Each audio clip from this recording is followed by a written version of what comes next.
Scenes like this are what President Saleh means when he says his military will strike rebel strongholds with an iron fist. Fighter jets and helicopters targeting what they believe to be the headquarters of the rebel forces in Sada province. This offensive is the latest military action to take place in fighting which has gone on for the past 4 years. The rebels, Shia belonging to the Zaidi branch, oppose what they see as undue government cooperation with the United States and have vowed to fight on. The president says troops will remain here until the rebels surrender once and for all. And even as the government struggles to bring the region under control, images like these are becoming ever more commonplace. In southern Yemen, protests have been growing in strength and anti-government sentiment is plainly evident. This region has only been fully integrated with the rest of the country for less than a decade, and separatists here reject the government in Sana'a, declaring it illegitimate. In recent months, many of these protests have turned increasingly violent.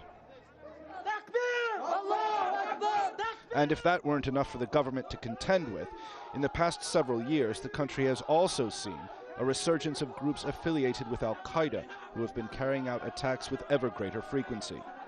Just last month, 6 of these defendants were given the death sentence for their role in the killing of 9 Spanish and Belgian tourists over the course of the past 2 years. The attacks, said experts, bore the hallmarks of conventional al-Qaeda operations. 10 other defendants were sentenced to jail terms ranging from 8 to 15 years. In addition, the group is being blamed for a string of attacks in recent months, which include a suicide attack on the U.S. Embassy, which left 16 dead. And yet, even in and among these various crises besieging the government, Yemenis were able to pause and find some common ground as they celebrated the return of a revered cleric at last freed from prison in the United States.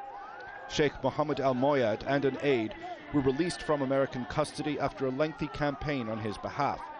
After spending years behind bars, a U.S. appeals judge overturned the verdict against the 2 men and ordered their immediate release. A rare and fleeting moment of relief for a country under assault from so many sides. Owen Fay, Al Jazeera.